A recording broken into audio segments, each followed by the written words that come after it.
अय्यो अय्यो अय्यो अय्यो पापातूस। जी आकानूस। उन लोगों ने तो हमसे गधे भी छीन लिए। आकानूस, ये दुनिया इंसानों की दुनिया है, यहाँ गधे भी बहुत काम आते हैं। पापातूस, जी आकानूस। मेरा बेटा टिरकू कहाँ है?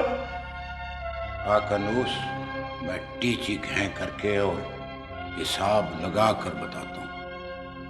यस कमंडी और थर्ड, यस कमंडी और थर्ड, यस कमंडी और थर्ड। आकानूस, आपका बेटा टिनको इस वक्त इमरान के घर में मिला। अयो तो फिर हमें वहां पे जाना चाहिए।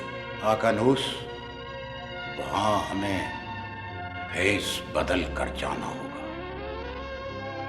अब हमें वहां पे जिन और भूत निकालने वाले बनकर जाना चाहिए।